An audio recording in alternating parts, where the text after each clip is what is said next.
ಗೋಕಾಕ್ ನಗರಕ್ಕೆ ಒಂದು ಕಡೆ ಘಟಪ್ರಭೆ ನುಗ್ತಾ ಇದ್ರೆ ಮತ್ತೊಂದು ಕಡೆ ಆ ನಗರದ ಜನರು ನಿರಾಶ್ರಿತರಾಗಿ ಮನೆ ಬಿಟ್ಟು ಹೊರಗೆ ಬಂದು ಇದೀಗ ಕಾಳಜಿ ಕೇಂದ್ರದಲ್ಲಿ ವಾಸ್ತವ್ಯ ಹೂಡಿರುವಂಥದ್ದು. ಗೋಕಾಕ್ ನಗರದ ಸರ್ಕಾರಿ ಪದವಿ ಪೂರ್ವ ಕಾಲೇಜಿನಲ್ಲೇ ಈಗ ಕಾಳಜಿ ಕೇಂದ್ರವನ್ನು ತೆರೆಯಲಾಗಿದ್ದು ಸುಮಾರು 413 ಜನರು ಈಗಾಗಲೇ ಈ ಒಂದು ಕಾಳಜಿ ಕೇಂದ್ರಕ್ಕೆ ಶಿಫ್ಟ್ ಆಗಿರುವಂಥದ್ದು. ಈ ಒಂದು ಕಾಲೇಜಿನ ಕೊಠಡಿಯಲ್ಲೇ ಎಲ್ಲ ರೀತಿಯಾದಂಥ ವ್ಯವಸ್ಥೆಯನ್ನು ಇಲ್ಲಿ ಮಾಡಿಕೊಂಡಿರುವಂಥದ್ದು. ಸಾಕಷ್ಟು ಜನರು ಈಗಾಗಲೇ ಬಂದು ಮನೆಗಳನ್ನು ಬಿಟ್ಟು ಇಲ್ಲಿ ವಾಸ್ತವ್ಯ ಹೂಡಿರುವಂಥದ್ದನ್ನು ಕೂಡ ಗಮನಿಸಬಹುದಾಗಿದೆ. ಸರ್ಕಾರದಿಂದ ಈ ಒಂದು ಕಾಳಜಿ ಕೇಂದ್ರದಲ್ಲಿ ವ್ಯವಸ್ಥೆಯನ್ನು ಕೂಡ ಈಗಾಗಲೇ ಮಾಡಲಾಗ್ತಾ ಇರುವಂಥದ್ದು. ಇಲ್ಲಿ ವಿಶೇಷ ಏನಂತಂದರೆ, ಒಂದು ಕಡೆ ತಮ್ಮ ರಕ್ಷಣೆಯ ಜೊತೆಗೆ ತಾವು ಸಾಕಿ ಸಲುತ್ತಾ ಇದ್ದಂತಹ ಪುಟ್ಟ ಪುಟ್ಟ ನಾಯಿ ಮರಿಗಳು, ಬೆಕ್ಕಿನ ಮರಗಳ ಜೊತೆಗೂ ಕೂಡ ಬಂದಿರುವಂಥದ್ದೇ. ಜೀವ ಅಂತಂದರೆ ಎಲ್ಲರದರೂ ಅಷ್ಟೇ. ಸೊ ಈಗ ನಾವು ತೋರಿಸ್ತಾ ಇದ್ದೀವಿ ಕಾಳಜಿ ಕೇಂದ್ರಕ್ಕೆ ಬೆಕ್ಕಿನ ಮರಿಗಳ ಸಮೇತ ಕೂಡ ಇಲ್ಲಿ ಬಂದಿರುವಂಥದ್ದನ್ನು ಕೂಡ ಗಮನಿಸಬಹುದಾಗಿದೆ. ಸೊ ಒಂದು ಕಡೆ ಇಡೀ ಮನೆಯಲ್ಲಿದ್ದಂತಹ ಸಾಮಗ್ರಿಗಳು ಎಲ್ಲವನ್ನೂ ಬಿಟ್ಟು ಇವರೆಲ್ಲರೂ ಕೂಡ ಈಗಾಗಲೇ ಜೀವ ಉಳಿದರೆ ಸಾಕು ಅನ್ನುವಂಥ ನಿಟ್ಟಿನಲ್ಲಿ ಶಿಫ್ಟ್ ಆಗಿದ್ದಾರೆ. ಅದರ ಜೊತೆಗೆ ತಮ್ಮ ಮನೆಯಲ್ಲಿ ಸಾಕಿದ್ದಂತಹ ಶ್ವಾನ ಆಗಿರ್ಬೋದು, ಬೆಕ್ಕುಗಳಾಗಿರ್ಬೋದು, ಅವುಗಳನ್ನು ಕೂಡ ಇಲ್ಲಿ ಮಕ್ಕಳು ಕರೆದುಕೊಂಡು ಬಂದಿರುವಂಥದ್ದನ್ನು ಕೂಡ ಗಮನಿಸ್ಬೋದಾಗಿದೆ. ಒಂದು ಕಡೆ ಅಗತ್ಯ ಸಾಮಗ್ರಿಗಳನ್ನು ತೆಗೆದುಕೊಂಡು ಈಗಾಗಲೇ ಕಾಳಜಿ ಕೇಂದ್ರಕ್ಕೆ ಶಿಫ್ಟ್ ಆಗಿರುವಂಥದ್ದು. ಅದರ ಜೊತೆಗೆ ಒಂದು ಪ್ರಾಣಿಗಳನ್ನು ಕೂಡ ಕರೆದುಕೊಂಡು ಬಂದಿರುವಂಥದ್ದನ್ನು ಕೂಡ ಗಮನಿಸ್ಬೋದಾಗಿದೆ. ಸಾಕಷ್ಟು ಸಂಖ್ಯೆಯಲ್ಲಿ ಇಲ್ಲಿ ವಯಸ್ಸಾದವರಿದ್ದಾರೆ, ಪುಟ್ಟ ಪುಟ್ಟ ಮಕ್ಕಳಿದ್ದಾವೆ. ಅದರ ಜೊತೆಗೆ ಇಡೀ ಕುಟುಂಬಗಳೇ ಇಲ್ಲಿ ಬಂದು ವಾಸ್ತವ್ಯ ಹೂಡಿರುವಂಥದ್ದನ್ನು ನೋಡ್ಬೋದಾಗಿದೆ. ಈಗ ಸರ್ಕಾರದಿಂದ ಇವರಿಗೆ ಊಟದ ವ್ಯವಸ್ಥೆ ಮಾಡಿದ್ದಾರೆ. ಅದರ ಜೊತೆಗೆ ಇವತ್ತು ಬ್ಲ್ಯಾಂಕೆಟ್ ಕೂಡ ಕೊಡ್ತೀವಿ ಅನ್ನುವಂಥ ಮಾತನ್ನು DC ಅವರು ಹೇಳಿದರು. ಸೊ ಅದರ ಜೊತೆಗೆ ಈಗ ಇವರೆಲ್ಲರಿಗೂ ಕೂಡ ಊಟದ ಚಿಂತೆ ಇಲ್ಲ, ಬದಲಿಗೆ ತಮ್ಮ ಮನೆಗಳು ಯಾವ ರೀತಿ ಪರಿಸ್ಥಿತಿ ಆಗಿದ್ದಾವೆ, ನೀರು ಬಂದಿದ್ದೇ ಆದರೆ ಮನೆಗಳು ಉಳಿತಾವ ಇಲ್ವಾ ಅನ್ನುವಂತಹ ಚಿಂತೆಯಲ್ಲೇ ಇವರೆಲ್ಲರೂ ಕೂಡ ಇರುವಂಥದ್ದು. ಯಾಕಂದರೆ ಕಷ್ಟಪಟ್ಟು ಸಾಲ ಸೋಲ ಮಾಡಿಕೊಂಡು ಮನೆ ಕಟ್ಕೊಂಡಂಥವ್ರಿಗೆ ಈಗ ಏಕಾಏಕಿ ನೀರು ಬಂದಿರುವಂಥದ್ದು, ಮತ್ತೆ ಮನೆ ಮುಳುಗುವಂತಹ ಚಿಂತೆಯಲ್ಲಿ ಇವರೆಲ್ಲರೂ ಕೂಡ ಕೂತಿರುವಂಥದ್ದು. ನಿಜಕ್ಕೂ ಇವರ ಪರಿಸ್ಥಿತಿಯನ್ನು ನೋಡಿದರೆ ಸಾಕಷ್ಟು ಎಲ್ರಿಗೂ ಕೂಡ ಒಂದು ಹಂತದಲ್ಲಿ ಏನಪ್ಪ ನಮ್ಮ ಪರಿಸ್ಥಿತಿ ಹೀಗಾಯ್ತಲ್ಲ ಅನ್ನುವಂತಹ ದೇವರಿಗೂ ಹಿಡಿ ಶಾಪ ಹಾಕುವಂಥ ಪರಿಸ್ಥಿತಿಯಲ್ಲಿ ನಿರ್ಮಾಣ ಆಗಿರುವಂಥದ್ದು. ಸದ್ಯ ಇಲ್ಲಿರೋ ಸ್ಥಳೀಯರನ್ನು ಕೂಡ ಮಾತಾಡಿಸ್ತೇನೆ. ಯಾವಾಗ ನೀರು ಬಂತು, ಏನು ಪರಿಸ್ಥಿತಿ ಇದೆ ಅನ್ನುವಂಥದ್ದನ್ನು. ಅಮ್ಮ, ಯಾವಾಗ ನೀರು ಬಂತು? 7:30 ಅಂದ್ರೆ ನೀರು ಬತ್ರಿ.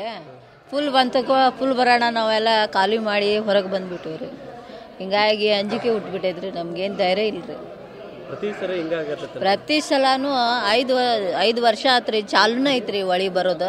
ಒಂದು ದಿವ್ಸನೂ ಸ್ಟಾಪ್ ಇಲ್ರಿ. ಹೊಳಿ ದಂಡಿಗೆ ಇದೇವ್ರಿ ನಾವು ಫಸ್ಟ್ ಪೈಲ ರೀ. ಹಂಗಾಗಿ ತೊಂದರೆ ಬಂದು ನಾವು ಅಂಜಿ ಏನು ಮಾತಾಡ್ಬೇಕು ಅನ್ನೋದು ಧೈರ್ಯ ಇಲ್ರಿ ನಮ್ಗೆ. ಈಗ 2019 ಮನೆ ಪೂರ್ತಿ ಬಿದ್ದು ಹೋಗಿದ್ವಿ. ನೀವು ಹೆಂಗೋ ಸಾಲ ಆಗಿಲ್ಲ ಮಾಡ್ಕೊಂಡು ಮನೆ ಕಟ್ಕೊಂಡ್ರಿ. ಪರಿಸ್ಥಿತಿ ಮನಿನ ಕಟ್ಟಿಲ್ರಿ ನಾವ್ರಿ. ಯಾಕಂದ್ರೆ ಅದು ಸಾಂಕ್ಷನ್ ಆಗ್ಬೇಕಂದ್ರೆ ರೊಕ್ಕ ಅದಕ್ಕೆ ಬರಂಗಿಲ್ರಿ. ಅದ್ರ ಸಂಬಂಧ ಮನಿನೂ ಇಲ್ರಿ. ತಗಡಿನ ಶೆಡ್ ಐತ್ರಿ, ಆ ಶೆಡ್ ಒಳಗ ಅದೇನ್ರಿ. ಈಗ ಸಾಮಾನು ಬಿಟ್ರು ಅದ್ರಾಗ ಬಿಟ್ಟು ಬಂದೇನ್ರಿ. ಏನು ಹೇಳಕ್ ಬರ್ದಂಗೆ ಪರಿಸ್ಥಿತಿ ಐತ್ರಿ. ಅದ್ರ ಸಂಬಂಧ ಗಪ್ಪ ಕೂತೇನ್ರಿ. ಏನು ಮಾತಾಡಕ್ಕೆ ಅವಕಾಶ ಇಲ್ಲ, ಕೇಳಬೇಡ್ರಿ. ಯಾಕಂದ್ರೆ ತ್ರಾಸ ಆಗತ್ತೈತ್ರಿ. ಮಕ್ಕಳು ನಾವು ಇಬ್ರು ಗಂಡ ಐತಿ ಅಷ್ಟೇ ಇರ್ತೇವ್ರಿ. ಅದಕ್ಕೆ ತ್ರಾಸ ಭಾಳ ಐತ್ರಿ. ನಮ್ಮ ಶೆಡ್ಡೇ ಒಳಗಿದಾವ್ರಿ. ನಾವು ಈಗೆಲ್ಲ ಸಾಮಾನು ಅಲ್ಲೇ ಅದಾವ್ರಿ. ನಾವೇನು ತಗೊಂಬಂದಿಲ್ರಿ. ಅಂಥ ಪರಿಸ್ಥಿತಿ ಒಳಗೆ ಗಪ್ಪ ಇಲ್ಲಿ ಬಂದು ಕೂತೇನ್ರಿ. ಏನು ಮಾಡೋದ್ರಿ ನಮ್ಮ ಒಂದು ದಿವ್ಸನೂ ರೊಕ್ಕನೂ ಇಲ್ರಿ, ಏನೂ ಇಲ್ರಿ. ನಾವು ಮನಿನೂ ಕಟ್ಟಿಲ್ರಿ, ಹಂಗದೇವ್ ನೋಡ್ರಿ. ಅದ್ರ ಸಂಬಂಧ ಗಪ್ಪ ಇಲ್ಲಿ ತ್ರಾಸ ಮಾಡ್ಕೊಂಡು ಮಾತಾಡೋಕ್ಕೆ ಏನೋ ಅವಕಾಶ ಇಲ್ರಿ. ನನ್ಗೇನು ಮಾತಾಡ್ಬೇಕನ್ನೋದು ತಿಳಿವತ್ರಿ. ತಲೆಯಾಗ ಹಾಪಾಗತೈತಿ ತಲೆ ರೀ. ಈಗ ಇದ್ದಿದ್ದು ತಗಡಿನ ಸದಕ್ಕೆ ಕಿತ್ಕೊಂಡು ಹೋಗ್ತೇನೋ ಚಿಂತೆ ಚೆನ್ನಾಗಿ. ಅದ್ರೊಳಗೆ ಇದ್ದಿದ್ದು 2 ಬಾಂಡೆ ಹೋದ್ರು ಓದ್ತೇರಿ, ಹೇಳಕ್ಕೆ ಬರಂಗಿಲ್ರಿ. ಪೂರ್ತಿ ಮುಳುಗೈತೆ ಅನಿಸ್ತೈತಿ. ಮುಳುಗಿದ್ರಿ. ಫಸ್ಟ್ ಪೈಲ ಕೊಳಚಿ ಪ್ರದೇಶ ರೀ. ಅದ್ರ ಬಾಜುಕ್ ಸಾಲಿ ಮೋರ್ಕರ್ ಅಂತ ಸಾಲಿ ಐತ್ರಿ. ಅದ್ರ ಬಾಜುಕ್ ನಮ್ದೇ ಸುಣ್ಣದ ಬಟ್ಟಿ ರೀ. ಅದೆಲ್ಲ ಮುಳುಗ್ಬಿಟ್ಟೈತ್ರಿ. ಈಗ ಹಿಂಗಾಗಿ ನಾವು ಏನು ಹೇಳ್ಬೇಕನ್ನೋದು ನನ್ನ ತಲೆ ಒಳಗೆ ಬರೋದಿಲ್ರಿ. ಹಾಪ್ ಆಗ್ಬಿಡಕತ್ತೈತ್ರಿ ತಲೆ ರೀ. ಏನು ಮಾತಾಡೋದು ನಂಗೆ ಮಾತಾಡಕ್ಕೆ ಬರಂಗಿಲ್ರಿ.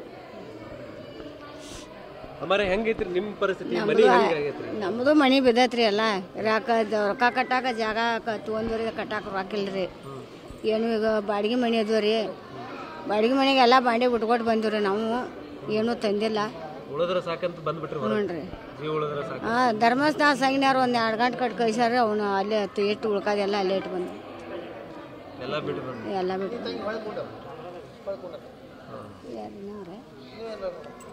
ಎಲ್ಲ ಬಿಟ್ಟು ಹಿಂಗೆ ಬಂದು ರೀ. ಒಟ್ಟು ನಾವು ಏನೂ ತಂದಿಲ್ಲ ರೀ. ಮನೆ ಒಳಗಿದ್ದು ಸಣ್ಣ ಸಣ್ಣ ಮಕ್ಕಳು ದುಡಿಯೋರು ಅಟ್ಟು ಇದಲ್ರಿ ಹುಡುಗಂದು ಹಾರ್ಟಿನ ಆಪರೇಷನ್ ಆಗೈತೆ ರೀ ಅದು ಹುಡುಗ ದುಡಿಯಾಕೆ ಹೋಗಂಗಿಲ್ಲ ರೀ ಎಲ್ಲ ಮನ್ಯಾಗ ಅದೀವಿ ನೋಡಿರಿ. ಸೊ ಇದಿಷ್ಟು ಇಲ್ಲಿ ಏನು ಬಂದಿದ್ದಾರೆ ಇವರು ಎಲ್ಲರದು ಕೂಡ ಒಂದೇ ಪರಿಸ್ಥಿತಿ. ಈಗ ಆಲ್ರೆಡಿ ಮನೆ ಕಳ್ಕೊಂಡಿದ್ದವರು ಎಷ್ಟೋ ಜನ ಇದ್ದಾರೆ, ಅವರು ಕೂಡ ಮನೆ ಕಟ್ಕೊಳ್ಳೋಕ್ಕಾಗಿಲ್ಲ. ಮನೆ ಕಟ್ಕೊಂಡವರಿಗೆ ಮತ್ತೆ ಮನೆ ಕಳೆದುಕೊಳ್ತೇವೆ ಅನ್ನುವಂಥ ಚಿಂತೆ. ಸೊ ಒಟ್ಟಾರೆ ಘಟಪ್ರಭಾ ನದಿ ಅಬ್ಬರಕ್ಕೆ ಸಾಕಷ್ಟು ಜೀವಗಳು ಇದೀಗ ನಲುಗ್ತಾ ಇದ್ದಾವೆ, ಕಣ್ಣೀರನ್ನು ಇಡ್ತಾ ಇದ್ದಾವೆ. ಮುಂದೆ ಹೆಂಗಪ್ಪ ನಮ್ಮ ಪರಿಸ್ಥಿತಿ, ತುತ್ತು ತಿನ್ನೋಕ್ಕೂ ನಮಗೆ ಪರದಾಡುವಂಥ ಪರಿಸ್ಥಿತಿ ನಿರ್ಮಾಣವಾಗಿದೆ. ಇಂತಹ ಸಂದರ್ಭದಲ್ಲೇ ಈಗ ನದಿ ನೀರು ಬಂದು ಇರೋ ಬರೋ ಸಾಮಾನುಗಳು ಎಲ್ಲವೂ ಕೂಡ ಕೊಚ್ಕೊಂಡು ಹೋದರೆ ನಾವು ಎಲ್ಲಿಗೆ ಹೋಗ್ಬೇಕು ಅನ್ನುವಂತಹ ಪ್ರಶ್ನೆ ಕೂಡ ಇಲ್ಲಿರುವಂತಹ ನೆರೆ ಸಂತ್ರಸ್ತರಿಗೆ ಉದ್ಭವವಾಗ್ತಾ ಇರುವಂಥದ್ದು. ಕ್ಯಾಮ್ರಾಮನ್ ಪ್ರವೀಣ್ ಜೊತೆ ಸಹದೇವ್ ಮನೆ, TV9 ಬೆಳಗಾವಿ.